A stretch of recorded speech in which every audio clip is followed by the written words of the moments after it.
Bem-vindos a mais uma edição do E Agora, feito pelo Rotaract Clube Gondomar.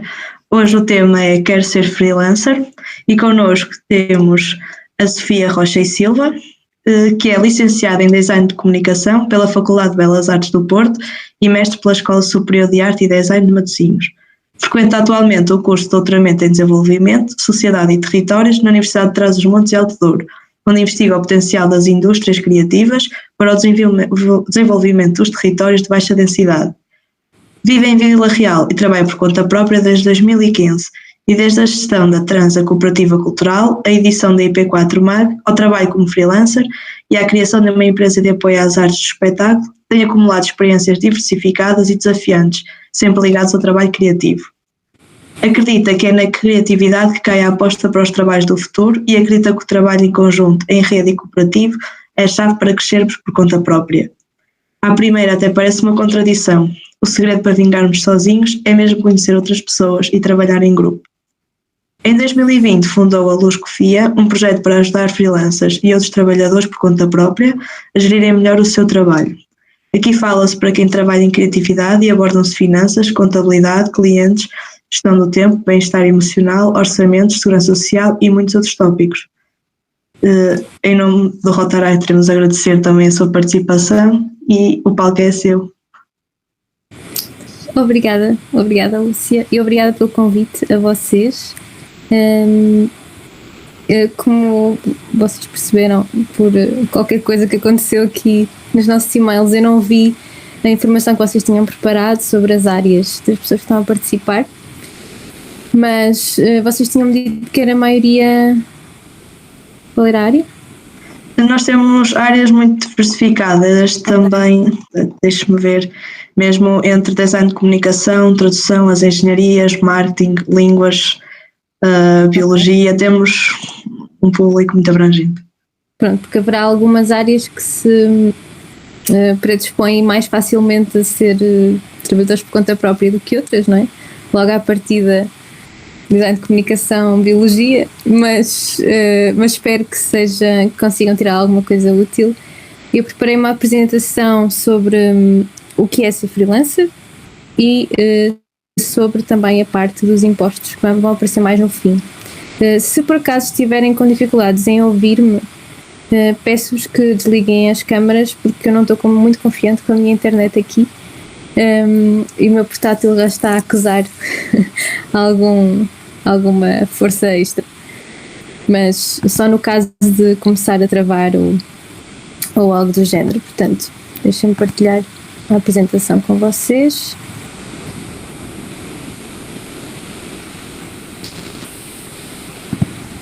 Estão a ver a apresentação, não é? Sim. Sim? Ok. Eu não vos vejo a vocês, o que é um pouco desconfortável para mim. Será que eu consigo... Eu consigo ter as câmaras ao lado? Eu acho que noutras edições já tivemos este problema e acho que não dá. Aqui pelo Meet. Se me permitem, eu normalmente o que faço nessas situações é criar tipo dois ecrãs no mesmo PC e, portanto, colocar as câmaras de um lado e a apresentação PowerPoint do outro. Ok. O Google Meet só ligado para a apresentação. Em full screen, dizes tu, não é? Não, acho que não é isso que queres dizer. Não é full screen. É que se eu estivesse no escritório tinha os dois ecrãs, mas aqui não tenho. De qualquer forma, não faz mal. Fazemos assim, mas saibam que eu não vos estou a ver e, portanto, se falarem, falem com voz mesmo para eu vos conseguir ouvir. Portanto, então vamos passar a nossa apresentação. O que é isto de ser freelancer e depois quais é que são os principais impostos? Porque acredito que será assim a dificuldade principal e aquilo que causa mais medo a quem está a começar. Portanto, um bocadinho sobre mim e o que é que eu faço hoje. Eu estou a trabalhar num estúdio com um amigo que também é designer, fazemos rótulos de vinho, estes são alguns dos nossos trabalhos, e além de designer eu também tenho um projeto, o Luz Cofia, como a Lúcia falou, e tenho doutoramento e tenho uma empresa de apoio às artes do espetáculo. Portanto, isto está assim alguma variedade em termos de gestão. Fundei o Luscofil na pandemia, quando me apercebi que as artes do espetáculo estavam todas paradas, portanto nada de empresa, e era preciso começar a levar o meu trabalho mais a sério como designer, e o resultado foi um bocadinho esse. No processo de levar o trabalho mais a sério, comecei também a comunicar isso, e é assim que nasce o projeto, uma mistura do tempo livre da pandemia com essa vontade de levar as coisas mais a sério. O que é ser freelancer, assim, na prática? Vai ser sempre trabalhar por conta própria, é sinónimo. Portanto, em Portugal nós dizemos freelancer, mas a denominação freelancer fiscalmente não existe, é um trabalhador por conta própria, e a maior parte das vezes vai nos significar que estamos a trabalhar sozinhos, e isso pode ser um desafio bastante grande. O que é que inclui ser freelancer? Isto é, se algum de vocês está a pensar em trabalhar por conta própria, seja freelancer, seja ter um negócio próprio, porque por mais que tenhamos uma equipa ou tenhamos pessoas a trabalhar connosco, se a decisão está toda em nós, isso acaba por ser um processo muito solitário também. E é importante percebermos as várias ramificações do que é que inclui a nível de preparação de expectativas. A primeira coisa é que inclui incerteza quanto ao futuro. E isso pode parecer um bocadinho óbvio, mas também significa que não estamos a assinar um contrato por 1 ano, nem 2 anos, nem 5 anos, nem sem termo, não é? Nós não sabemos o que é que vai acontecer a seguir. Eu acho que quando começamos a entrar nessa via do freelancing e do empreendedorismo, nós habituamos-nos a esta incerteza e nem pensamos nela, mas no início pode ser um bocadinho assustador, porque não conseguimos fazer planos a longo prazo, é difícil vermos além de 2, 3, 4 meses no nosso calendário. Não sabemos o que é que vai acontecer com o novo projeto, sobretudo em áreas criativas e em áreas que trabalham por projetos. Não sabemos como é que vai correr, é um cliente diferente, é uma pessoa diferente, é um briefing diferente, por isso é sempre uma incógnita, e isso também tem lá um lado bom, claro que sim. É completamente natural termos medo de ficar sem trabalho no futuro. Novamente, eu acho que quando nos habituamos a estes termos, deixamos de pensar nisso, mas é um medo sempre residual, não é? Não sabemos o que é que vai acontecer daqui a 5, 10 anos, como é que se calhar vai haver designers muito mais novos do que nós a fazer um trabalho melhor e que vão tirar-nos todos os clientes que temos agora, mas não podemos pensar nisso sequer. Portanto, há um medo residual, mas temos que lidar com ele. E depois temos os rendimentos incertos. Pode ser parecido com a incerteza contra o futuro, mas é muito específica sobre dinheiro, e é provavelmente o maior entrave para quem pensa em trabalhar por conta própria e ainda não deu esse salto. Porquê? Porque quando trabalhamos por conta de outrem, o nosso dia de pagamento é sempre o mesmo, e isso é muito reconfortante, porque nós podemos chegar ao fim do mês e a conta estar muito, muito, muito lá em baixo, e de repente no mês seguinte temos a certeza que naquele dia vai cair aquele dinheiro que estamos à espera. E quando trabalhamos por conta própria, isso pode não acontecer. Podemos ter um mês inteiro em que não cai dinheiro na conta, não é? Podemos ter um mês melhor em que cai muitas vezes dinheiro na conta. Por isso a gestão é completamente diferente. Eu acho que quando trabalhamos por conta própria, por mais que qualquer pessoa que gira as suas finanças pessoais tem que aprender a relacionar-se com o dinheiro, quando trabalhamos por conta própria isso é ainda mais imperativo, e é mesmo obrigatório que melhoremos a nossa relação com o dinheiro e estejamos atentos a ele, porque ninguém o vai fazer por nós. Nós não temos a segurança de ter um pagamento a cair sempre no mesmo dia, por isso somos obrigados a saber gerir o dinheiro que temos e a geri-lo com muito mais cautela, não é? Porque não sabemos o que é que vai acontecer a seguir. Nos rendimentos incertos, então, temos não ter o pagamento todo sempre a cair nos mesmos dias, os pagamentos não são sempre do mesmo valor, há valores inconstantes, os pagamentos podem demorar porque legalmente um cliente pode pagar-nos a 90 dias, 90 dias são 3 meses, até podem ser 90 dias, imaginem, pode ser, a regra do cliente pagar poderá ser: eu pago-te a 90 dias no dia 20 a seguir.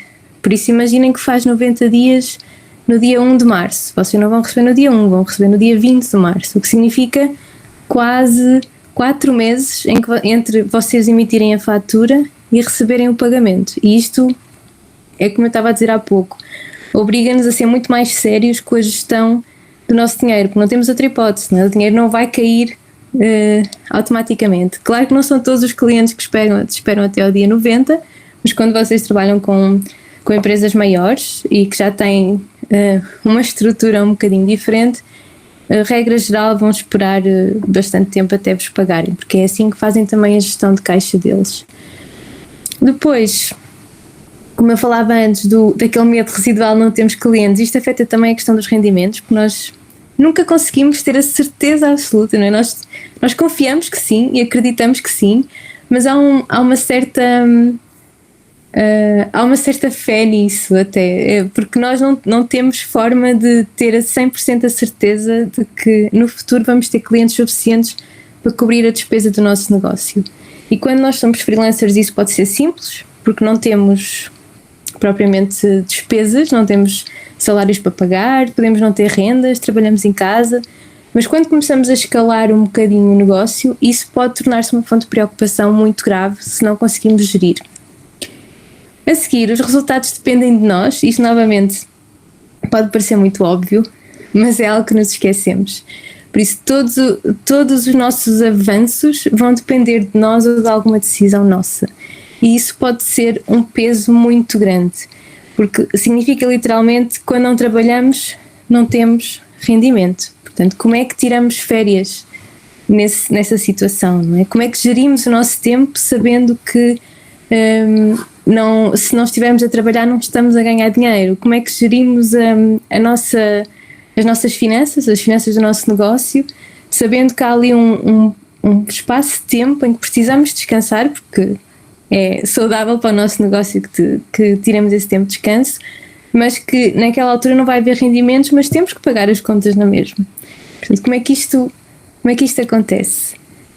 E finalmente, o crescimento pessoal é inevitável. Como estávamos a falar há bocado das finanças pessoais e de ser quase obrigatório que alguém que trabalhe por conta própria seja muito mais sério na sua gestão do dia a dia, acontece a mesma coisa a nível de crescimento pessoal, porque nós estamos muito mais em contacto com aquilo que acontece com o nosso negócio, com os nossos sucessos, com as nossas falhas.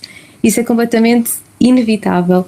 Nós vamos sentir os nossos limites muito mais desafiados, porque os dias não são todos iguais, não é? São todos muito, muito diferentes. Há decisões que nos vão esticar muito este limite e vamos descobrir muitas das nossas fraquezas. Se calhar uma das vossas fraquezas poderá ser lidar com pessoas, ou poderá ser gerir o tempo e ter horários, ou poderá ser lidarem com dinheiro. E essa fraqueza em específico vocês vão descobri-la de certeza e vão ter que aprender a lidar com ela, seja apresentar trabalhos e falar em público, todas essas coisas que podem não ser a nossa capacidade principal para desenvolver o trabalho. Portanto, não é a questão de criar, não é a questão de fazer design, não é aquilo que eu aprendi, não é o ser engenheiro, não é nada disto, é todas as outras capacidades à volta, não é? As soft skills, como lhes chamam, e essas nós vamos estar muito em contacto com elas e vamos perceber quais são os nossos pontos fracos, vamos ter que trabalhar neles. As nossas expectativas do que é que vai ser o crescimento, o que é que vai acontecer a seguir, também vão ser muito postas à prova, e nós sentimos muito mais na pele aquilo que acontece com o nosso trabalho. Quando um dia corre bem, vai ser um dia mesmo muito, muito bom, e quando um dia corre mal, vai ser um dia mesmo muito, muito, muito mau. Portanto, é uma montanha russa emocional, muito mais do que terem um emprego mais estável. Claro que sim, claro que trabalhar por conta de outra não tem que ser este quadro aborrecido que parece que eu estou a pintar, não é nada disso, é mais, regra geral, é uma filosofia diferente. Vocês podem perfeitamente trabalhar por conta de outrem e ter esta postura de estarem completamente investidos na empresa onde trabalham, de estarem completamente investidos na vossa função. Também depende um bocadinho do grau de investimento de cada um. Mas quando trabalhamos por conta própria, muito do que vamos ter que aprender a fazer é abraçar esta incerteza toda que anda aqui à volta. Não vamos conseguir contrariá-la nunca, vamos ter que aprender a viver com ela, vamos ter que aprender a conviver no nosso espaço. Uma das maneiras como fazemos isso é fazermos um plano. Nós sabemos o que é que queremos fazer, sabemos o que é que queremos fazer a seguir e sabemos em que estado estão as coisas no nosso negócio. E é assim que nós vamos conseguir controlar esta incerteza que afeta tantos aspectos da nossa vida profissional. Também se aplica a trabalhos por conta de outrem, não é? Porque se há uma coisa que os últimos anos nos ensinaram é que não há empregos assim tão estáveis quanto isso, e mesmo, eu não sei o que é que vocês acham, mas podemos falar disso um bocadinho no fim, mesmo hoje em dia já não será tão comum o que acontecia na altura dos nossos pais, e muito menos dos nossos avós, que é alguém ter um emprego e começar aos 20 e acabar aos 65, não é? Isso já não acontece assim com tanta frequência, é muito mais natural as pessoas saltarem do posto em posto, de procurarem outra coisa melhor, que os façam crescer, que os faça mais felizes, todos esses objetivos. Por isso, as carreiras já são cada vez menos lineares, já são algo mais maleável e mais flexível. Por isso, esta conversa de trabalhar por conta própria acaba por se aplicar também ao trabalho por conta de outrem nesse sentido. Como é que vamos fazer um plano? Assim, em versão rápida, assim, 4 partes. Eu estou só a pôr aqui o relógio para não me distrair nas horas. O que é que inclui o nosso plano? Quais é que são estas 4 partes? Primeira coisa é um plano de trabalho. Segunda é um plano de finanças, depois um plano de promoção e finalmente um plano de contactos. Se vocês sabem alguma coisa sobre gestão e talvez um bocadinho de marketing, podem achar que isto é assim uma coisa muito superficial. No fundo, o que nós vamos aqui tocar é muito do essencial, que no fundo será o vosso plano de negócios, mas com um nome um bocadinho menos intimidante. Mas no fundo vamos tentar fazer um plano de negócios de maneira muito mais superficial. Responder a perguntas, que é a forma mais fácil de fazer um plano. Plano de trabalho. O plano de trabalho tem que responder o que é que nós temos de fazer a seguir. Qual é o nosso objetivo, não é? O que é que nós vamos fazer concretamente? O que é que nós vamos trabalhar? O que é que eu vou oferecer ao cliente? Se eu tivesse que me apresentar numa frase só, o que é que eu faço e porque é que ele tem que trabalhar comigo? Porque é que eu sou diferente dos outros? Por isso, responder a estas perguntas ajuda-nos a ter esse ponto de partida, não é? De perceber, se eu me sentar amanhã a trabalhar, o que é que eu vou fazer amanhã de manhã? O que é que eu vou pensar nisto? E uma coisa muito importante, que é uma espécie de um parênteses aqui, sobre trabalhar por conta própria, seja em que área for, inclusive as mais criativas no espectro das artes plásticas e da escultura e tudo isso, é essencial ter disciplina de trabalho, porque a motivação e a inspiração são coisas muito tenues e que podem aparecer num dia e desaparecem no outro. Por isso, nós estivermos a confiar na motivação e na inspiração para começar a fazer seja o que for, vai ser uma rasteira a nós próprios. Por isso é mesmo importante ter a disciplina de, quando estamos a tentar fazer algo por conta própria, definir um horário e cumpri-lo. E há uns tempos uma amiga de artes plásticas, estava-me a dizer que conhecia uma pessoa que estava a conseguir vingar no meio da arte, e ela tinha a certeza que era porque ele todos os dias se levantava de manhã e às 8 da manhã até às 6 da tarde estava no estúdio a trabalhar no trabalho dele. Por isso não é por termos um trabalho que nos é vendido como gostamos daquilo que fazemos, ou é criativo, ou não custa nada, que não temos que ter essa disciplina, porque é essa disciplina e essa consistência que nos vai fazer evoluir. Portanto, eliminarmos essa noção da motivação e da inspiração do que nos leva a trabalhar. Depois, no plano de trabalho, vocês pensem que quando nós trabalhamos por conta própria, nós somos os nossos próprios chefes, e nem sempre somos muito simpáticos como chefes. Nós queremos trabalhar por conta própria, mas esquecemos, também temos que tomar bem conta de nós, não é? E temos que ter as funções definidas para o que vamos fazer. Portanto, pensem o vosso plano de trabalho como Se vocês fossem começar uma função nova, se fosse alguém que ia trabalhar com vocês, como é que vocês explicavam a essa pessoa o que é que ela tinha que fazer e quais é que eram os objetivos que ia ter que cumprir, não é? Nós também, por estarmos a trabalhar por conta própria, não significa que estejamos a trabalhar à deriva, nós queremos ter um objetivo, por isso é essa a ideia de um plano de trabalho. A seguir, temos o plano financeiro, que discutivelmente será o mais importante, porque é aquele que nos vai permitir dormir descansados. E um plano financeiro exige, isto são perguntas muito inocentes, mas exige no fundo perceber a nossa relação com o dinheiro.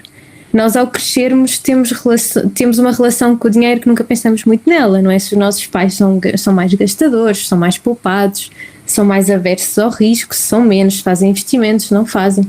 Essas coisas todas influenciam, desculpem, vai passar aqui um gato, influenciam a maneira como nós lidamos com o dinheiro. E começarmos por perceber isso é bastante importante. É fácil nós começarmos a lidar com dinheiro se pensarmos nas coisas mais simples, que vão ser quanto é que eu gasto por mês, concretamente, tipo, não andar aqui às escuras, não é? Saber mesmo quanto é que eu gasto por mês e quanto dinheiro é que eu preciso por mês para pagar todas as minhas contas. Destas coisas todas que eu gasto, o que é que é importante manter, o que é que eu estou a gastar demasiado e não é necessário, o que é que eu posso cortar, não é? Não que seja obrigatório cortar, mas é bom termos essa percepção do que é que são gastos essenciais e o que é que são gastos que nós estamos a fazer porque gostamos de os fazer e que também são importantes. Depois percebermos quais é que são os preços do mercado onde vamos entrar, e isto pode ser das coisas mais difíceis. Mas a primeira coisa é sempre falarmos com outras pessoas que tenham tirado o curso connosco e que estejam a trabalhar. Esses são os nossos pares diretos. E são as pessoas que também estarão mais predispostas a falar connosco sobre dinheiro. Não é? Não vamos perguntar àquela pessoa que está no topo da carreira quanto é que cobra, porque ela não vai querer saber de nós para nada. Nós queremos é falar com os nossos pares, nossa concorrência direta. E isso podem começar por ser os vossos colegas de curso, pessoas que vocês conheçam que já estejam a trabalhar na área, as pessoas mais próximas de vocês.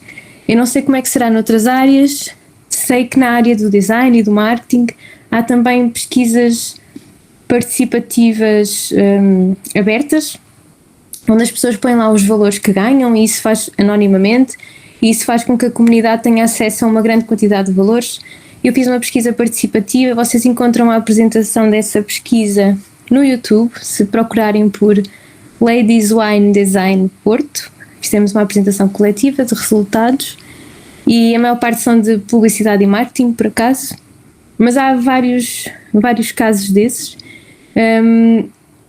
Vai sempre ser um bocadinho difícil nós sabermos quanto é que cobram exatamente os outros, porque as pessoas têm esta relutância em falar sobre dinheiro. Mas temos algumas ferramentas como estas que nos podem ajudar, e temos também o site que é o base.gov, isto para despesas públicas maiores, que também interessa saber nas nossas áreas, interessa saber quanto é que uma Câmara Municipal paga por uma identidade visual, por exemplo. Interessa saber quanto é que uma Câmara paga por um site ou uma instituição pública. Interessa sabermos esses preços, e eles estão todos disponíveis, a partir de um determinado valor, estão disponíveis na base de dados do base.gov, e que podem consultar livremente e ver os contratos e ver quem é que ganhou e quantos contratos tem a pessoa que ganhou e essas coisas todas. Depois, o fundo de emergência, que vamos falar dele já a seguir, e se sentem ou não mais seguros em ter um plano B. Às vezes o plano B é uma coisa muito radical, tipo trabalhar no McDonald's, isso pode parecer um plano Z, mas todos os freelancers que eu conheci no seu íntimo têm um plano B, de que se correr tudo mesmo muito, muito, muito mal, eu posso fazer isto. No meu caso é muito dar explicações de geometria, uma coisa assim que eu sei fazer e consigo. Se tudo correr muito mal, temos sempre aquela hipótese. E há uma coisa que acaba por caracterizar as pessoas que trabalham por conta própria, é que desenvolvem essa resiliência e esse acreditar natural de que as coisas vão correr bem. O fundo de emergência, antes de lá irmos, ainda no plano financeiro, há duas noções importantes que é importante vocês pensarem quando estão a pensar nesta noção de quanto dinheiro é que eu vou ganhar por mês, como é que vai funcionar o meu dinheiro. E a primeira é os ciclos de venda, que é algo muito importante que nós temos que encontrar no nosso trabalho. Um ciclo de venda pode começar, por exemplo, com angariar o cliente. E este angariar o cliente tem vários passos lá dentro, não é? Desde o contacto, a palavrar, até enviar o orçamento, os esclarecimentos, até chegarmos à venda. E depois da venda temos a parte de fazer o trabalho e depois de encerrar o trabalho e depois recomeça. Óbvio que isto é uma maneira muito simplista de pôr um ciclo de venda. Mas a ideia do ciclo de venda é vocês perceberem quais é que são as fases do vosso trabalho e que depois, a dado momento, aquilo repete. E vai sempre ser semelhante. E queremos saber também destas fases quanto tempo é que vai demorar cada uma. Isto para quê? Porque vocês vão ter uma capacidade de entregar X ciclos de venda. Neste caso, por exemplo, eu sou só uma. Imaginem que eu sou só uma, tenho 60 dias que demora o meu ciclo de venda, eu sei que vou demorar 2 meses a terminar este projeto. Se calhar consigo fazer 3 projetos ao mesmo tempo. Por isso eu sei que em fevereiro, março, se eu tiver 3 projetos a correr ao mesmo tempo, eu consigo fazê-los. Se eu tiver 4, já estarei um bocadinho no limite. Se eu tiver 5, provavelmente vale a pena eu subcontratar ajuda. Se eu tiver 2, é a razão para eu estar preocupada, porque estou com projetos a menos do que a minha capacidade. E esta ideia do ciclo de venda, da duração e das fases, vai-nos ajudar a entender como é que os nossos projetos encaixam no calendário e qual é a expectativa que nós temos de recebimento. Porque reparem que se o meu projeto tem 60 dias de ciclo de venda, e óbvio que podem ser mais curtos ou mais longos, vai depender muito da vossa área.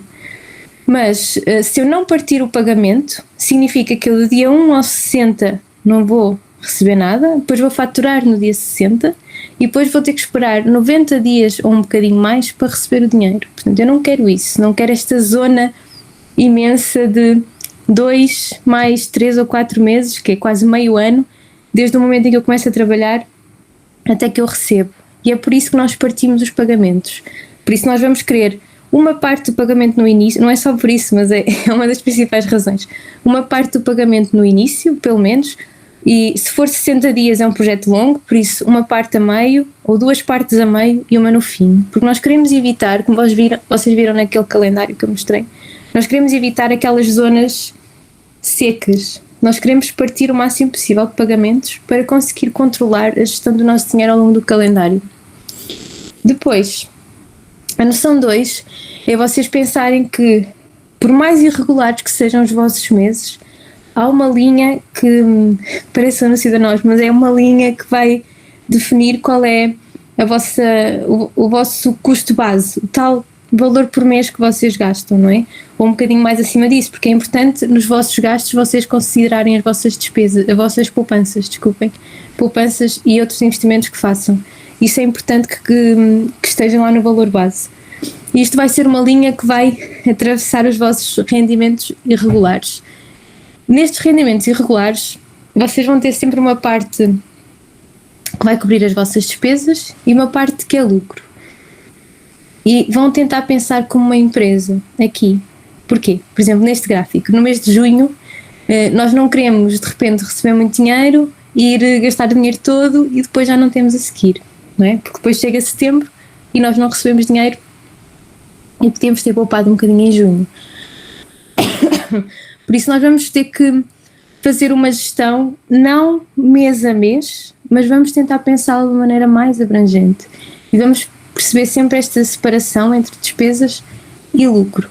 Porquê? Porque o lucro, esta parte do lucro, que é a parte que nós queremos aumentar, quanto mais crescemos no nosso negócio, mais queremos aumentar esta parte do lucro. E não é de todo, nós termos isso como objetivo não é de todo errado, é o mais natural possível, é nós termos um negócio e queremos ter lucro. E este lucro é o que vai fazer com que nós consigamos ter um subsídio de férias para nós próprios, que possamos ter um seguro de saúde melhor, que possamos compensar os meses maus. Portanto, é este lucro que vai fazer crescer o nosso negócio. Se nós estivermos sempre na parte da despesa, nós estamos a manter nós não estamos a crescer. E nós, para conseguirmos ter uma vida melhor, que normalmente quando alguém quer enveredar por caminho de conta própria, é porque quer ser mais feliz, ou quer ter mais tempo, ou quer ter uma vida melhor, seja o que isso significa para essa pessoa, nós vamos querer ter esse desafogo financeiro.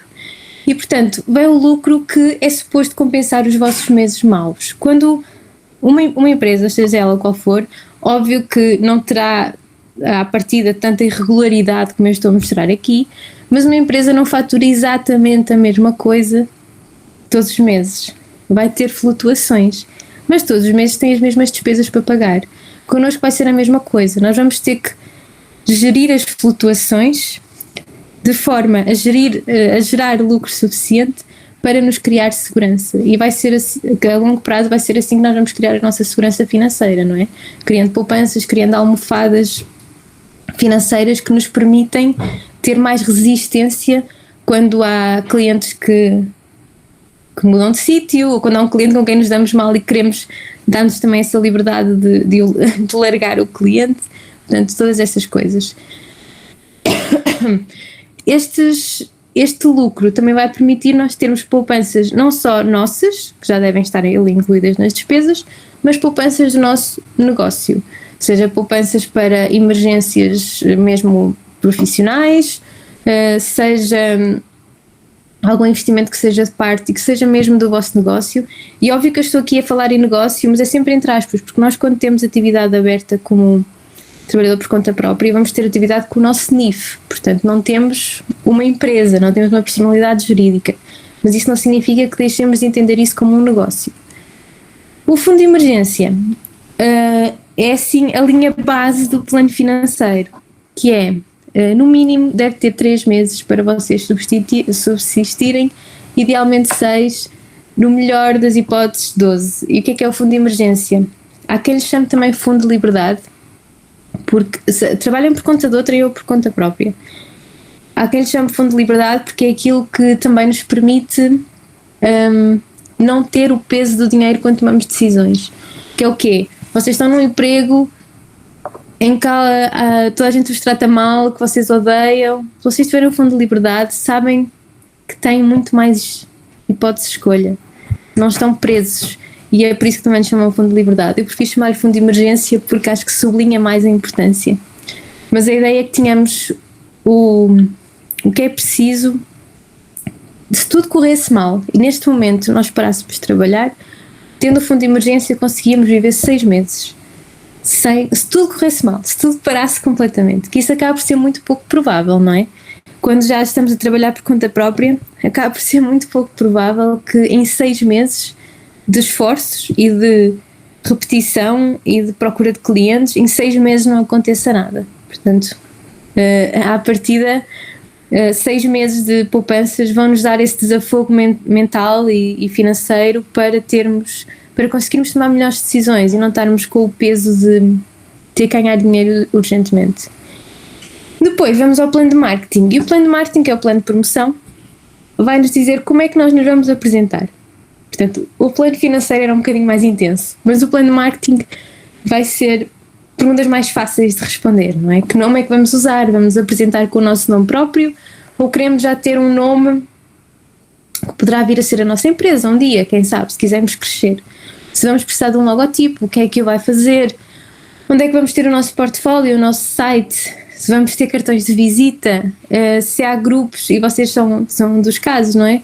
O vosso grupo, onde possa juntar para conhecer outras pessoas. Se vamos usar sites de plataformas de trabalho, se vamos usar redes sociais, tudo isso. Portanto, toda uma série de decisões de marketing ou intenções, se quiserem ver assim, para sabermos o que é que vamos fazer quanto a isso.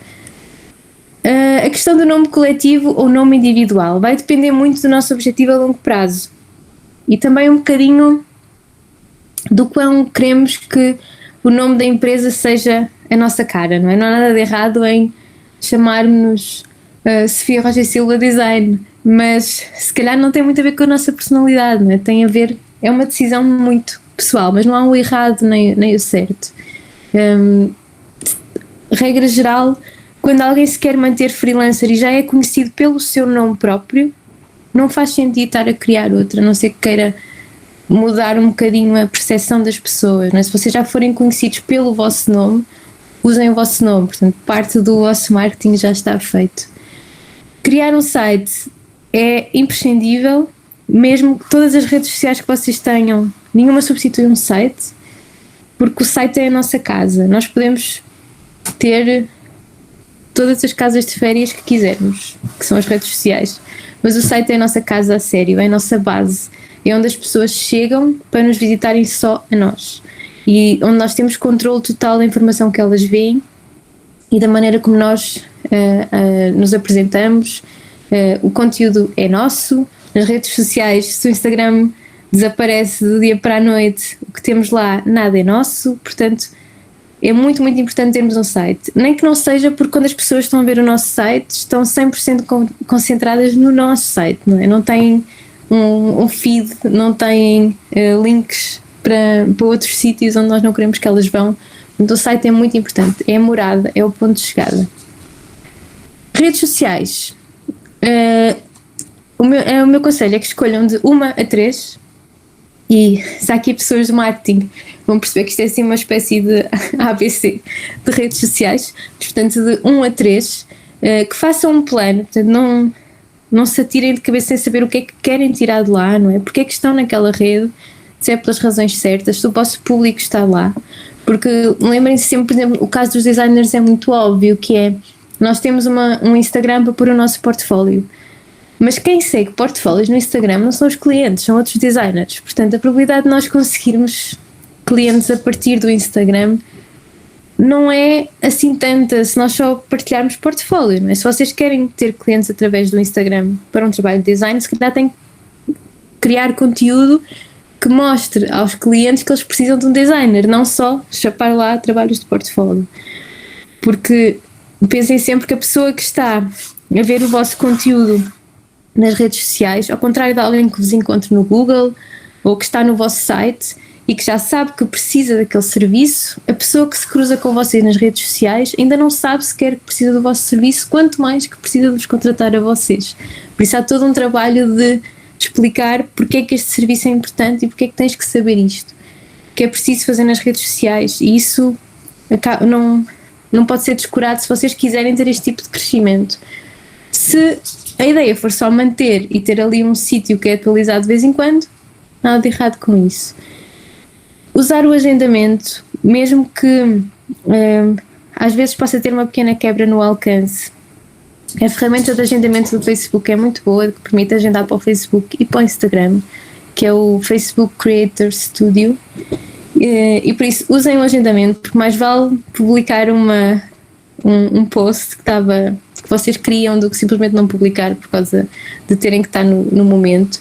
Usem essas ferramentas que estão disponíveis, mantenham atualizado, comprometam-se com 15 em 15 dias, no mínimo, mas mantenham as redes atualizadas, não queremos redes fantasmas, e acho que todos nós somos um bocadinho culpados disso, porque há tantas possibilidades e vamos tantas vezes na cantiga de vamos criar aquela rede e mudar tudo, que temos redes fantasmas, todos nós, mas fazer os possíveis para manter atualizadas e depois comprometermos com elas para que tenham realmente um objetivo, não é? Porque vamos ocupar muito tempo, as redes sociais ocupam muito tempo.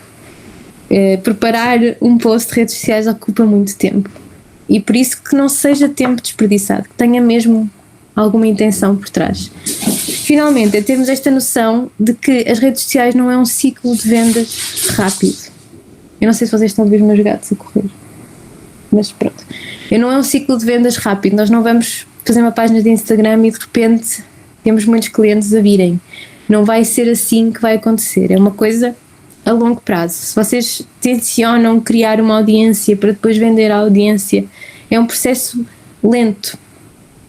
Por isso que não tenham esta expectativa errada de que por estar lá muita gente vai haver muita atenção de repente.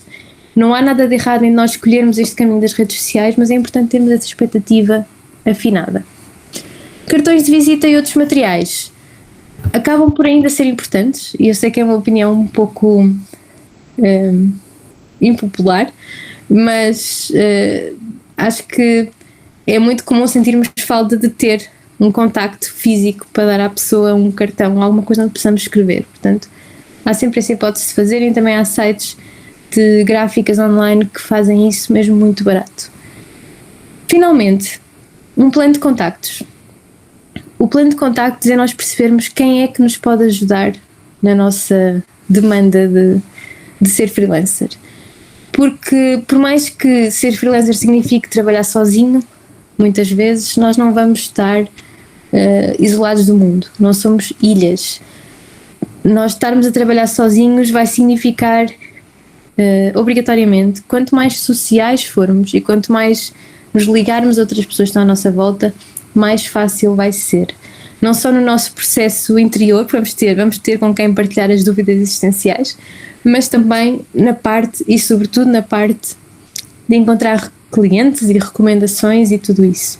Portanto, na parte dos contactos nós vamos querer saber quem é que pode expandir os nossos serviços, com quem é que podemos recomendar, e que outros tipos de parceiros é que podemos ter aqui.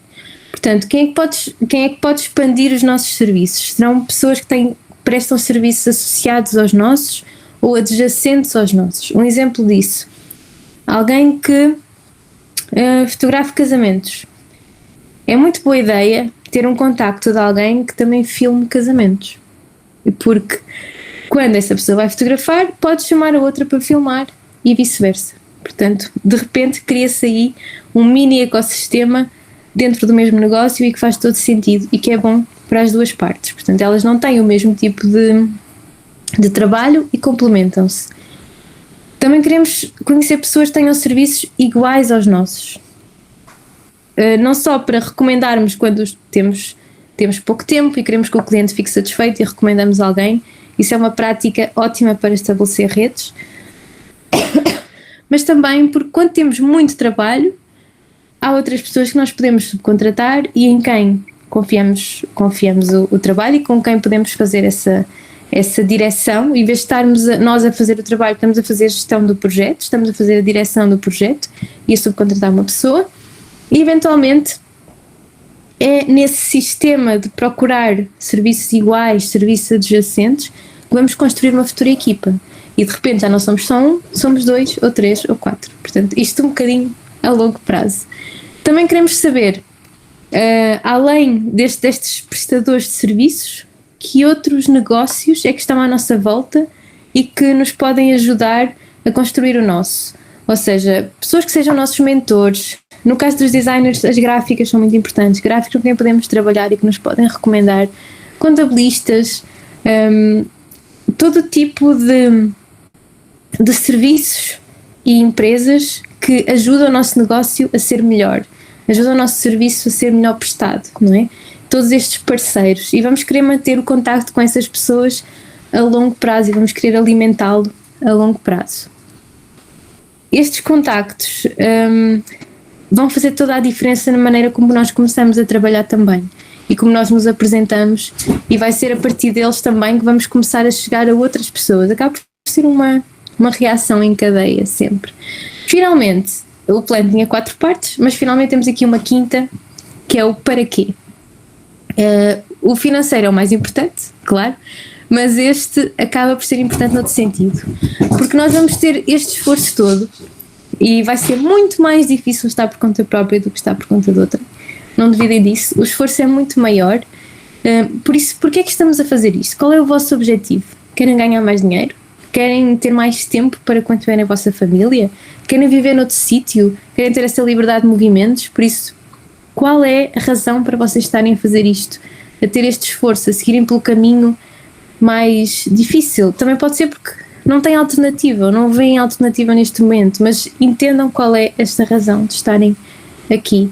E se for uma circunstância provisória, se for porque não têm alternativa neste momento, pensem se querem fazer um all-in aqui no trabalho por conta própria, ou se ao mesmo tempo o vosso objetivo vai ser sempre tentar voltar para o trabalho por conta de outra. E, portanto, a ideia aqui é sempre ter um plano, ter uma direção, não andar às cegas.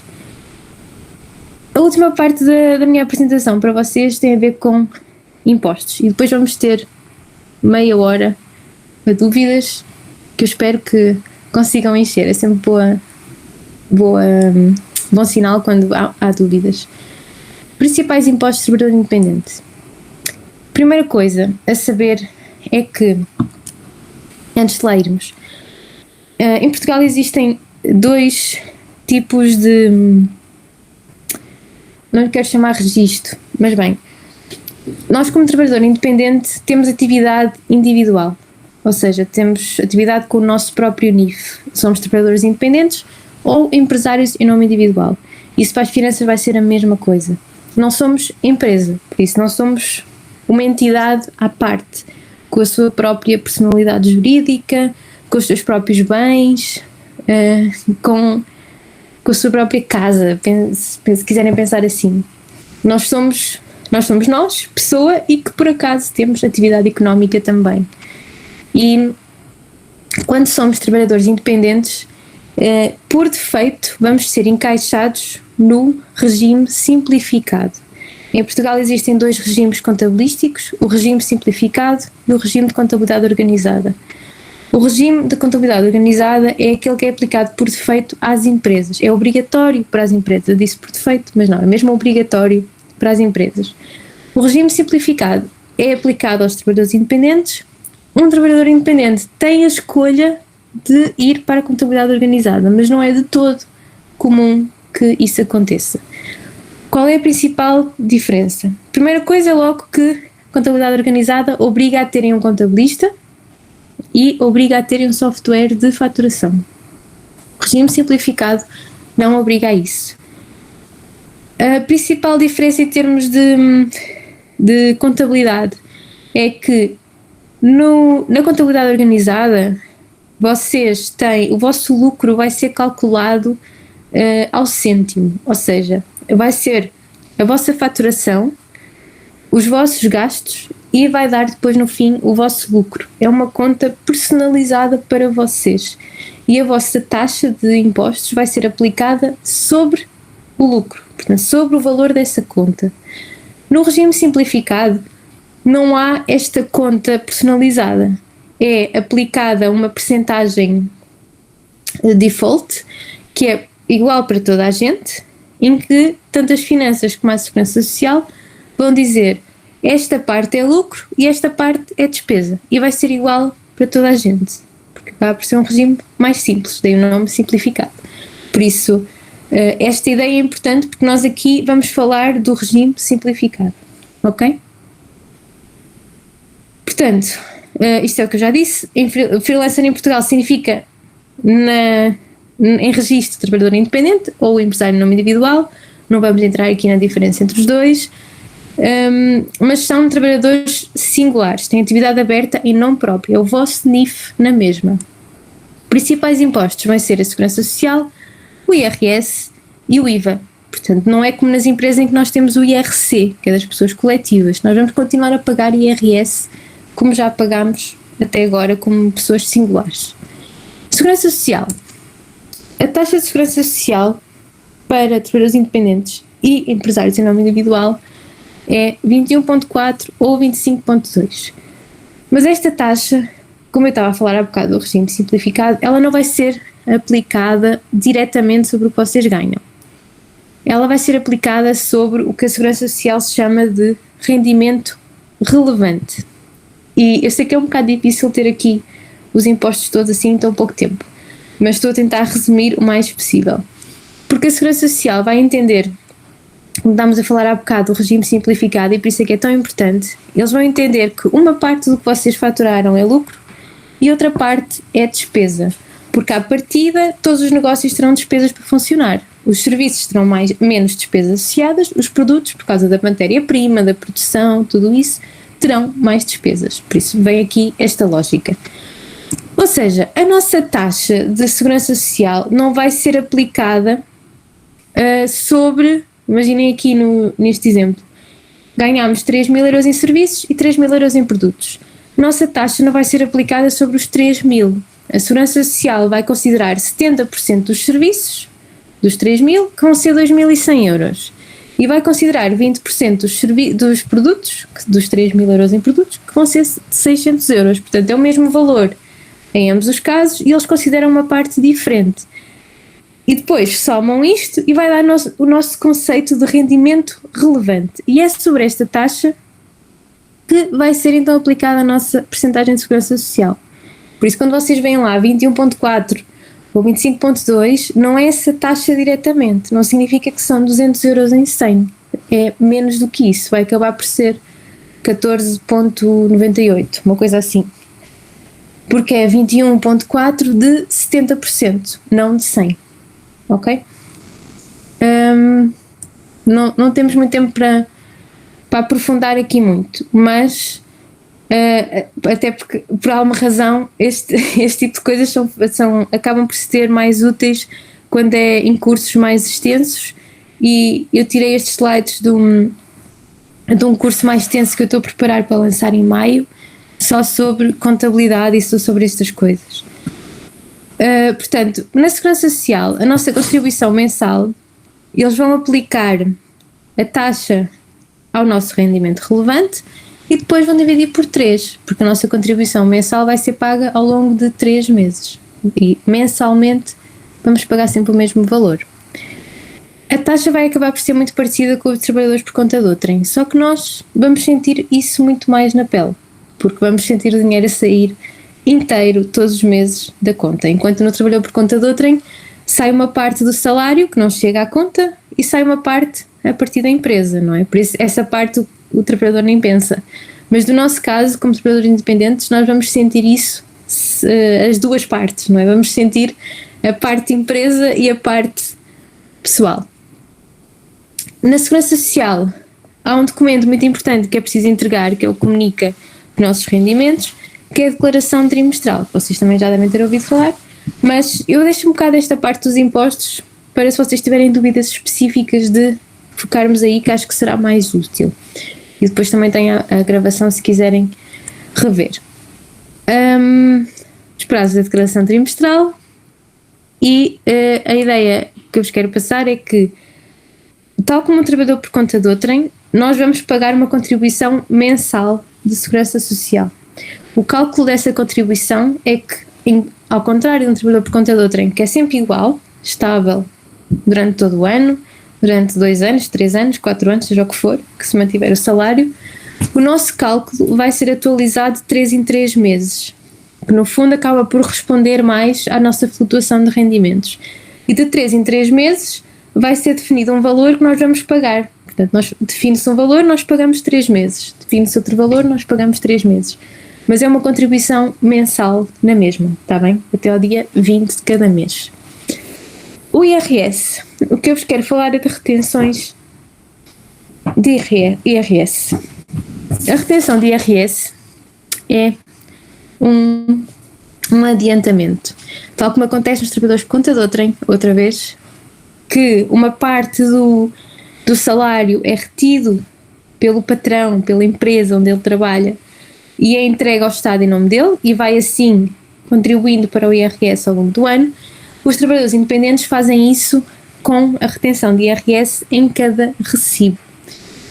Ou seja, em cada recibo que vocês emitem, vai haver uma parte do vosso trabalho que vai ser retida pelo cliente e depois vai ser entregue ao Estado em vosso nome. Ou seja, vai ser um adiantamento do vosso IRS que é feito pelo cliente, no fundo. Mas vai ser sempre para o vosso IRS, para a vossa taxa de IRS. Só vai ser obrigatório fazermos isto com clientes com contabilidade organizada, ou seja, empresas, como vimos antes, registadas em Portugal. Porque clientes estrangeiros ou clientes individuais, não é? Pessoas sem atividade própria e pessoas que são trabalhadores independentes, não têm forma de entregar o nosso imposto ao Estado, portanto não dá para fazer. Além disso, só é obrigatório fazer a retenção de IRS quando no ano ultrapassamos 12.500 euros. Ou seja, se vocês estão a faturar janeiro, fevereiro, março, abril, seja o que for, e depois chegam a outubro, ultrapassam os 12.500, no recibo a seguir já são obrigados a fazer a retenção. Também podem fazer antes retenções voluntárias, ok? podem na mesma fazer as retenções mesmo antes dos 12.500. Habitualmente a taxa de retenção para serviços criativos e tudo isso é 25%, mas não é 25% para toda a gente. Nestas coisas é sempre bom vermos nos códigos originais, que neste caso é o código do IRS, que é o CIRS, e vejam lá as taxas. Mas tudo que é serviços criativos normalmente é a taxa mais alta. Isto significa que em cada 1.000 euros, 250 vão para o nosso IRS, que ficam do lado do cliente, já não chegam à nossa conta. Portanto, isto já falámos, estamos isentos de retenção nestes casos. E duas chamadas de atenção. A primeira é que não fazer retenção não significa que não paguemos IRS.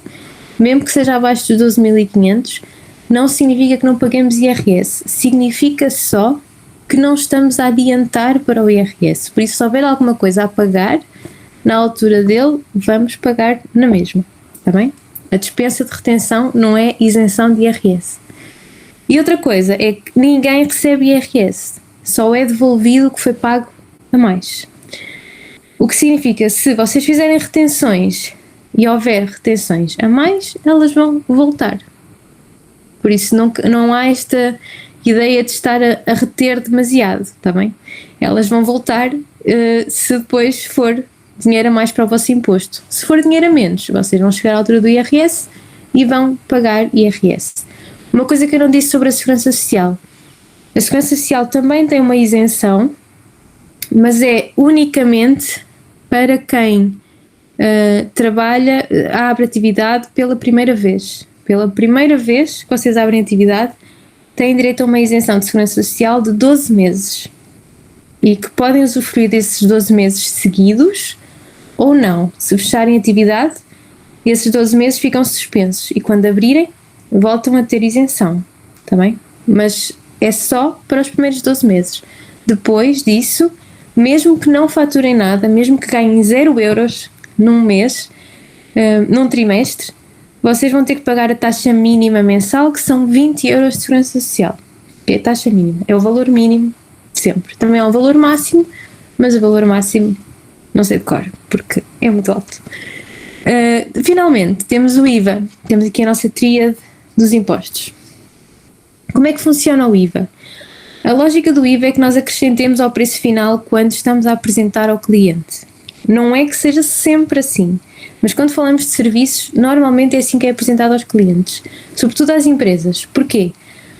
Porque, tal como nós podemos fazer isso, as empresas vão conseguir deduzir o valor do IVA.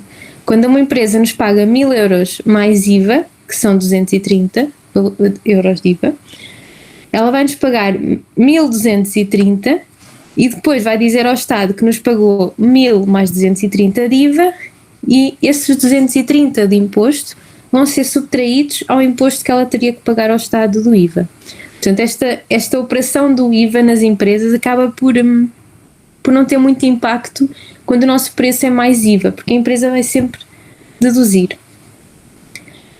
Também há isenções de IVA e uma coisa que eu acho importante pensarmos é sempre que, neste caso, a única isenção nesse aspecto é o artigo 53, que é quem não fatura mais do que 12.500 euros no ano, portanto, de janeiro a dezembro, tem direito a não cobrar IVA, portanto, fica isento de cobrar IVA. Mas nunca pensem que isto deve ser um objetivo, ok? Porque 12.500 euros no ano, sem impostos e tudo, não é assim tanto dinheiro. E não é um valor que nós queiramos como objetivo anual durante muito tempo. Nós queremos é passar este valor. Nós queremos, se nós estivermos a pagar muitos impostos, é um sinal que estamos a ganhar mais dinheiro. Nós não queremos estar sempre nos limiares, ok? Estes benefícios destas isenções dos limites mínimos não é algo que nós devemos ter como objetivo, porque vai-nos mais mancar o negócio do que outra coisa. Se nós estivermos a pensar, não posso passar mais nenhum recibo este ano porque já passei os 12.500, isso vai ser a morte do artista completamente. Depois também temos mais outras duas, há mais isenções do que estas, outras são as mais comuns. As do artigo 9 são isenções para casos específicos, é uma lista muito grande e depende da atividade em si. E são casos muito específicos, por exemplo, doação de órgãos, formações para, portanto, prestação de serviços de formação para entidades, para escolas de formação que sejam certificadas pela DGERT. Portanto, são coisas mesmo muito, muito específicas e que estão lá descritas, às vezes ligadas a direitos de autor também. E, finalmente, o artigo 6, que tem a ver com emissão de recibo para clientes estrangeiros. Como é que funciona o IVA? O IVA, pensem sempre que ele é pago pelo cliente final. Por isso, quando vocês vão às compras e compram uma Coca-Cola, a Coca-Cola tem o preço mais IVA. Vocês nem pensam nisso, porque aquilo está tudo incluído. Mas vocês, como cliente final, pagam o IVA. E é a mesma coisa com os nossos clientes a quem prestamos serviços. Eles pagam-nos o IVA a nós, tal como nós vamos ao supermercado e pagamos o IVA ao supermercado. As taxas de IVA, a normal é 23%, que se aplica na larga maioria dos nossos casos de prestadores de serviços. A intermédia é 13%, a reduzida é 6%. As taxas são mais baixas na Madeira e nos Açores, não sei se há aqui exemplos de pessoas que trabalham a partir de lá. Depois, uma coisa muito importante no IVA, que acontece mesmo quando somos trabalhadores independentes, é a questão da dedução de despesas. Porque nós, ao comprarmos algo que tenha IVA, tal como acontece com o nosso cliente, que eu estava a dizer há pouco, nos compra um serviço de 1.000 euros mais IVA, ou seja, está-nos a pagar a nós 230 euros de IVA, e vai pegar nesses 230 e vai subtrair aquilo que tem a pagar ao Estado. Todos os trimestres, nós vamos ter que pagar ao Estado o IVA que faturamos. Ou seja, se nós emitirmos uma fatura de 1.000 euros mais IVA e o cliente nos pagar 1.230, para nós são só 1.000.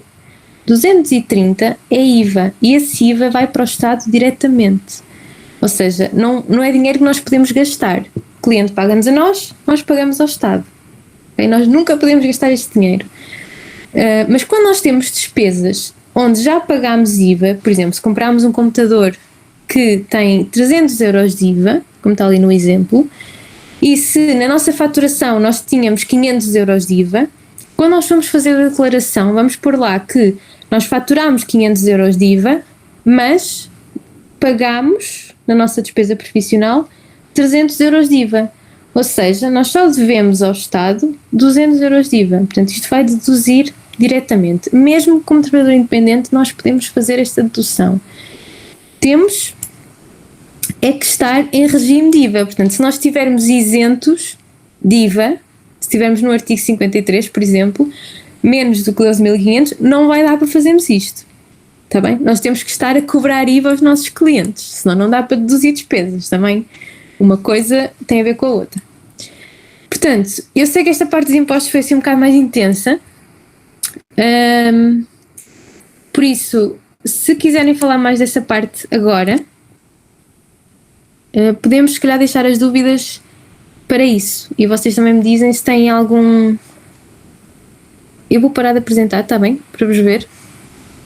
Se vocês também me dizem se nos vossos casos há alguma dúvida específica. Eu sei que estas horas também não são boas para contabilidade, mas digam do vosso lado. Sim, nós abriríamos agora então o espaço para questões. Eu só pedia que, caso queiram falar, que levantem por favor a mão que tem em baixo nos botõezinhos, só para ser mais fácil selecionarmos as pessoas para falar, ou então se quiserem escrever no chat e nós depois podemos ler as perguntas, estejam à vontade. Vai ter dúvidas do sim. Sofia Teixeira levantou a mão, pode falar. Olá, antes de mais queria agradecer pela apresentação, acho que foi bastante esclarecedora e bastante interessante, principalmente para quem está à procura de informações para começar e mesmo quem não quer começar, acho que é importante saber outras realidades que nós podemos vir a optar no futuro. E a minha questão era associada aos impostos, não muito específica, mas estou curiosa para saber se no início, portanto, quando começou esta atividade por conta própria, se esta situação dos impostos e esta coisa da contabilidade se foi bastante assustadora para começar, e se precisou de bastante ajuda de contabilistas e com que frequência é que precisou de recorrer a esses serviços. E também uma segunda dúvida é se neste momento, se quiser partilhar, que tipo de contabilidade é que está a fazer, se a contabilidade organizada ou o regime simplificado. Obrigada pela pergunta, Sofia. Eu quando comecei, eu tinha muito medo, na verdade, tinha mesmo muito medo da parte dos impostos, porque, sobretudo porque sentia que a pesquisa que eu fazia devolvia-me resultados muito gerais, por isso era sempre trabalhadores independentes no geral. Eu queria alguma coisa mais específica para a minha área, ou que fosse uma linguagem que eu entendia, e não conseguia encontrar isso. E era um bocado assustador no início, nada fazia muito sentido para mim. Na altura arranjei uma contabilista para reunir, mas ela não percebia nada de períodos independentes, então também não me ajudou muito, só me causou mais medo, porque a contabilidade é um mundo muito grande, então há contabilistas que percebem de empresas, há contabilistas que percebem mais de períodos independentes, são regras diferentes. Então acaba por ser importante nós, ao procurarmos um contabilista, também termos um bocado isso em consideração, não é? Percebermos se aquele contabilista, aquela contabilista percebe daquilo que nós queremos, que nós queremos que ela nos ajude. Agora, neste momento, eu tenho atividade como independente, portanto, regime simplificado, e na empresa que eu tenho com 3 sócios, temos contabilidade organizada. Portanto, tenho uma contabilista que faz só a contabilidade da empresa. Eu trato das minhas coisas como trabalhador independente e trato da minha contabilidade. Portanto, tenho essas duas vertentes. Mas a empresa somos 4, portanto, acaba por ser uma estratégia um bocadinho diferente. Obrigada. Não sei se há mais questões do público. A Mariana Silva levantou a mão e pode então falar. Olá, boa noite. Obrigada. Gostei muito de ouvir, realmente, como disseram antes de mim, para quem está a começar, pronto, já ajuda bastante ter estas noções, porque como realmente disseste, eu também tinha muito medo em começar, e então toda a ajuda é fantástico. E com isso, eu gostava de perguntar, porque falaste que ia haver assim um curso de contabilidade, e agora fiquei curiosa e gostava de saber como é que ia ser, se pudesses falar disso, é claro. Sim, eu tinha um curso online que era a Oficina dos Orçamentos, portanto, eu não sou contabilista e a informação que eu partilho é um bocado mais geral, sobretudo para serviços criativos. Portanto, tem estes pilares de orçamento, gestão do tempo, clientes, contabilidade, portanto é um bocadinho mais geral, não é especificamente sobre contabilidade. Eu tinha 2 cursos online, que era a Oficina dos Orçamentos e a Faturação para Freelancers, em parceria com um programa de faturação. Neste momento eu estou a trabalhar para relançar os cursos em maio, esses 2, e acrescentar ainda a Oficina da Contabilidade, a Oficina da Gestão do Tempo, e acho que não vou conseguir mais uma em maio, mas em julho pelo menos uma quinta, exatamente para conseguir aprofundar desta forma. São cursos com aulas pré-gravadas, portanto para fazer com tempo, até porque em relação à contabilidade é um assunto pode ser um bocado cansativo de ver muita informação seguida, precisamos de tempo para digerir e fazer as nossas próprias contas e usar os nossos próprios exemplos. Portanto, é um curso que não tem prazo, são aulas pré-gravadas, e em maio vou estar a fazer algumas aulas gratuitas específicas para lançar esses cursos, portanto, que eventualmente vou pôr no Instagram, mas são aulas gratuitas que depois vai dar ao lançamento dos cursos e dá algum código de desconto ou algo do género, que ainda não pensei muito bem. As pessoas de marketing que não me crucifiquem, mas ainda não está assim tanto pensado, mas vai ser isso. Portanto, podes no meu site, que está a partir do Instagram, vais lá dar a isso e tem lá uma lista de espera para os cursos e já consegues ver lá algumas coisas sobre o curso. É luscofia.podia.com e podes escrever aqui no chat. Ok, eu já estava a ver no Instagram, por isso é isso. Obrigada. Eu vi que a Lúcia também partilhou aqui o link da Design Porto. Assim encontrei esse, não sei se é o correto, mas... Ok. Não é só este que há. Sim. Não sei se há, entretanto, mais questões.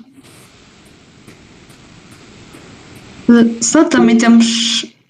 pronto, pode falar então a Luísa Portugal. Olá, boa noite. Primeiro queria agradecer, gostei muito.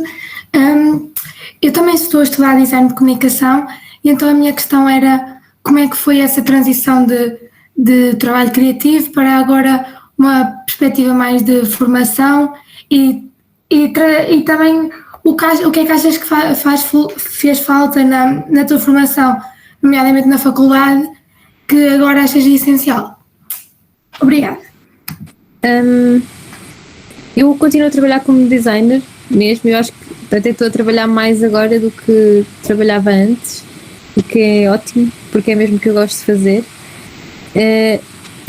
A transição, por isso vou trocar um bocadinho a tua pergunta, não tanto a transição para a formação, porque continuo a fazer as duas coisas, não é? Esta parte acaba por ser uma extensão do meu trabalho de designer e agora a tentar criar um estúdio criativo, além do freelancing. Mas a transição para o mercado de trabalho eu senti que foi muito difícil em termos de confiança própria, em termos de segurança de que profissionalmente no final do curso eu era capaz de fazer aquilo que me tinham ensinado a fazer. Portanto, quando eu saí do curso eu não me sentia assim tão preparada para entrar no mercado de trabalho quanto queria.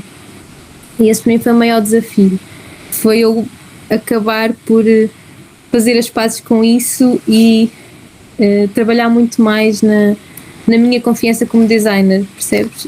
Não sei em que universidade é que estás a tirar o curso. Eu sinto que também tem alguma influência a faculdade onde estudamos, não é? Algumas que se calhar levantam mais o ânimo aos alunos, outras menos.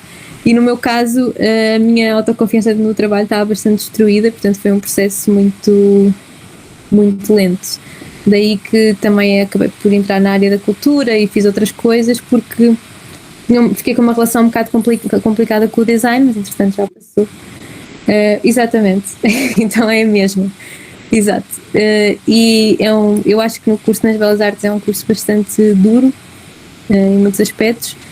E ter boas notas não interessa nada e chegas ao fim e de repente eu acho que é um curso bastante completo e que nos ensina muito mais a pensar do que a fazer e tecnicamente a mexer nos programas. Isso às vezes pode ser podemos sentir essa dificuldade em comparação com universidades mais técnicas como a ESAD, que ensinam muito mais a mexer nos softwares e a expressar digitalmente aquilo que nós queremos fazer. Nas Belas Artes ensinam-nos muito mais a pensar e a criticar e isso no início pode não nos parecer ter muitas vantagens, mas a longo prazo tem muitas.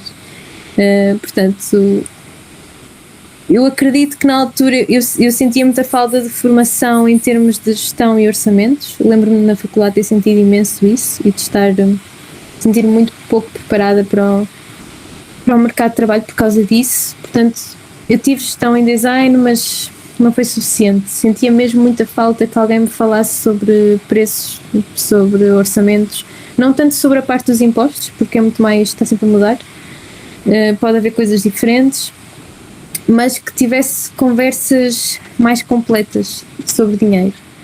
Isso fez muita falta, sobre orçamentos e sobre o que é que inclui estarmos a fazer preços, e até porque mesmo quando trabalhamos com o computador, nós temos que ter alguma noção do valor do mercado, senão não sabemos se estamos a aceitar um trabalho completamente underpaid, que não devíamos, porque não temos essas bases sobre os valores. Portanto, não sei se sentes isso também, Luísa, mas era o que eu sentia na altura. A falta da conversa sobre dinheiro. Sim, é muito isso, e acho que estas conversas ajudam, mas é isso, ainda assim está mesmo, acho que ainda não foi atualizado e continuo com essa dificuldade e pronto, ainda estou nesse processo de tentar descobrir. Sim. Mas as pesquisas participativas são uma boa ferramenta para isso. Se fores ao meu site, lá nas newsletters, tem lá o arquivo de todas, e houve uma newsletter que eu fiz um apanhado de várias pesquisas salariais, e tens lá, é sobretudo ligado a design, mas também de áreas criativas, de outras, publicidade e assim, e tens lá o apanhado de várias, portanto dá para ter assim um quadro, tanto nacionais como internacionais, um quadro mais geral. O que é que se passa em valores? Não que sejam todos valores muito justos, mas pelo menos sabemos o que as pessoas estão a cobrar. Ok, obrigada. Eu vou ver. Obrigada. Boa noite. Boa noite. Vou escrever aqui. O meu Instagram é Sofia Rocha e Silva, todos juntos. A seguir, damos a vez então a Ricardo Sousa, por favor. Olá, Ricardo. Olá, boa noite, Sofia. Obrigado pela apresentação. A minha pergunta também vai muito de encontro ao que a Luísa estava a falar e ao que acabaste de falar também, que é acerca da preparação em termos financeiros, porque eu também estou a estudar nas Belas Artes, no mesmo curso de Design de Comunicação, e eu vou falando com os meus colegas e realmente é algo que eles sentem, e nós sentimos no geral, necessidade é de se falar de valores em concreto e de como abordar isso. Mas eu também queria te perguntar se tu, quando acabaste o curso, tiveste de certa forma dificuldade em lidar com o mercado de trabalho, no sentido de falar e de apresentar e de comunicar as ideias, um bocadinho fora da parte financeira. Era essa a minha pergunta. Por acaso, eu vou à FEPALP na sexta-feira. Vou lá dar 2 oficinas durante todo o dia sobre orçamentos à tarde, e de manhã é sobre contabilidade e outras coisas. Portanto, é organizado pela FEPALP Design Inc. Não sei se vocês já viram isso. Há muita gente a dizer que sim, eu vou. Então, eu acho que na universidade, boa, então vamos lá. Na universidade acabamos por apresentar mesmo muitos trabalhos. Ganhamos um treino imenso em apresentações, mais do que noutros cursos, acho eu, porque todos os projetos levam uma apresentação, levam comentários e tudo isso. Depois, na vida real com o cliente, a parte da apresentação faz-se, a dificuldade é que nós não aprendemos muito bem a gerir os comentários quando não são de um professor, quando são de um cliente. Porque quando é de um professor, é uma pessoa que sabe o que está a dizer sobre o nosso trabalho, não é? Está-nos a dar alguma direção, está-nos a tentar formar e, portanto, é muito mais o nosso diretor criativo e está numa posição acima de nós. E é muito fácil nós, quando começamos a apresentar os nossos trabalhos ao cliente e as nossas ideias, substituirmos a posição de professor pela do cliente. E aí é que fica o caldo entornado, porque é mesmo difícil fazer essa digestão dos comentários de um cliente e nós sabermos, eu acho que ainda tenho algumas dificuldades com isso, e nós sabermos de perceber o que é que o cliente está a ver completamente ao contrário e não entra, não é? E o que é válido para o nosso trabalho, porque acaba por ser uma parte muito mais pequena do que quando estamos a apresentar em contexto de universidade. Portanto, não é tanto a parte de falar, não é? A parte de apresentar concretamente, mas o que vem depois, de como é que lidas com o feedback quando é alguém que não percebe nada daquilo e só está a mandar umas coisas para o ar, e como é que lidas com isso? Essa parte humana é muito mais difícil, não tanto a parte de falar em público, apresentar, transmitir as ideias, porque isso já temos muito mais treino. Acho que respondeu a tua pergunta. Sim. Obrigado. Sim. Se calhar ainda temos tempo para mais uma pergunta, não sei se há mais questões por parte do público.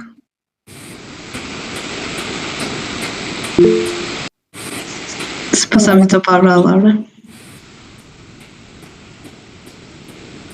Boa noite, Sofia. Muito obrigada pela apresentação. A minha pergunta era relativamente às plataformas que nos permitem, eu penso que trabalhar em freelancer. Eu não sei se podemos classificar, por exemplo, a Fiverr como uma delas, e qual é a tua opinião em relação a esse tipo de plataformas, e se recomendas começarmos por aí uma fase inicial? Eu não consigo propriamente recomendar porque eu nunca trabalhei com plataformas, mas eu sempre tive algum preconceito com as plataformas, sobretudo o Fiverr. Em relação ao Fiverr ainda não encontrei ninguém que me desmentisse de que é um bocado selva e que os preços são demasiado baixos e a plataforma não tem interesse em que seja diferente, mas tenho conhecido alguns freelancers no Instagram que trabalham pelo Upwork. Isso, o Upwork acaba, o que eu percebi é um bocadinho diferente e tem tentado criar algumas estratégias para que não seja tanto selva. Um dos últimos episódios do podcast que eu fiz foi exatamente sobre isso. É com uma copywriter freelancer que é a Sofia Abrantes, e ela trabalha no Upwork já há muito tempo. Ela formou-se em Direito, mas começou a fazer alguns trabalhos no Upwork que eventualmente aquilo era muito mais rentável do que ser advogada, portanto ela ficou pelo Upwork e ela vê a plataforma como uma troca de serviços. Portanto, a plataforma fica com uma percentagem do trabalho dela, mas na perspectiva dela também lhe garante toda a segurança financeira e legal que ela não tem que se preocupar, não é? Em termos de contratos, de garantir que o cartão do cliente está válido. Então ela vê aquilo como uma troca e todo o trabalho dela vem do Upwork.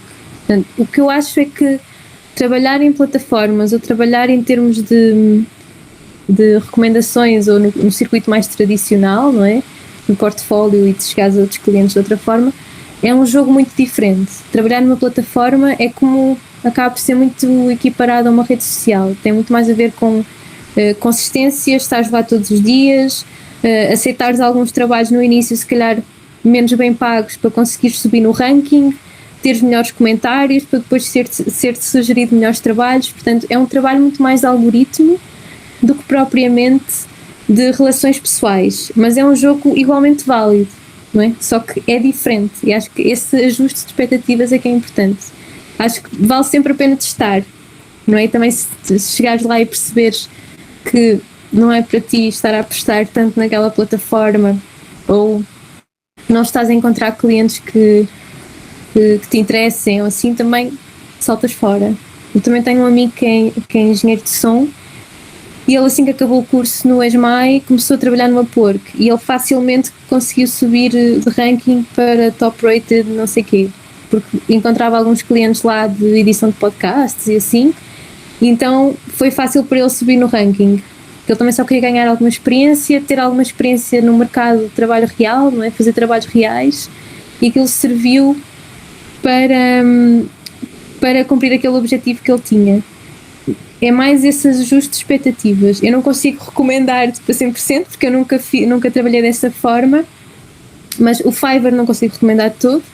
O Upwork, convido-te a ouvires esse episódio, porque a Sofia explica mesmo bem como é que aquilo funciona, que ele tem um sistema de pontos para propor os orçamentos e coisas do género, por isso até é um sistema relativamente complexo, e se te agradar aquilo que ela descreve, talvez experimentar. Portanto, a conta é sempre gratuita, não há assim muito a perder, não é? E eu acho que se fosse estudante hoje, se estivesse na licenciatura, talvez tivesse experimentado mesmo, porque eu senti essa falta de trabalhos um bocadinho mais aborrecidos, talvez, mas mais reais. Isso, acho que sim. Muito obrigada. Já agora, será que podes dizer o nome do podcast? Sim, é Fazer Preço e Assim. Ok, muito obrigada. Encontras no Spotify. Os estudos sobre os valores dos trabalhos criativos estão na parte das newsletters, porque eu falei disso numa newsletter e está lá no arquivo. Portanto, no site, eu acho que é mesmo /newsletters. Eu estou a fazer um site novo, daí que o site não está assim muito... É /newsletters, exato, como pôs aqui a Leonor. E em baixo tens aí uma que é de pesquisas salariais, que é de novembro do ano passado, que é da newsletter mensal, que pronto, não tem propriamente, não há assim um dia específico, mas sai todos os meses, e tem 2 assuntos por mês, aleatórios, ligados assim com trabalho e outras coisas. Bom. O tempo que tínhamos estipulado para a palestra está a terminar. Penso também que mais questões podem contactar a Sofia pelas redes sociais ou então mesmo através do Rotaract e nós chegamos às perguntas à Sofia. Queremos agradecer a todos os participantes por terem despendido também um tempinho neste dia para estar cá connosco. Agradecer à Sofia toda a disponibilidade pela palestra. Acho que estamos a ter um ótimo feedback da mesma. E também, se quiserem estar atentos às nossas redes sociais, nós vamos fazendo mais algumas sessões esporadicamente e pode também ser do interesse dos participantes. Muito obrigada a todos pela participação. Obrigada pelo convite. Gostava ainda de fazer uma ressalva a todos os participantes que estão aqui presentes que queiram fazer parte do nosso movimento e na nossa organização e criar mais estes momentos e ajudar a criar estes momentos de partilha com os convidados, como foi o caso da Sofia, que agradeço do fundo do meu coração. Podem entrar em contato connosco pelas nossas redes sociais, que explicaremos o que é que o Rotaract faz, o que é o movimento rotário e ficarão com as vossas dúvidas também todas esclarecidas. Obrigado. Obrigado pela vossa presença e obrigado, Sofia, pela excelente palestra. Obrigada. Boa semana para vocês. Boa noite a todos. Tchau.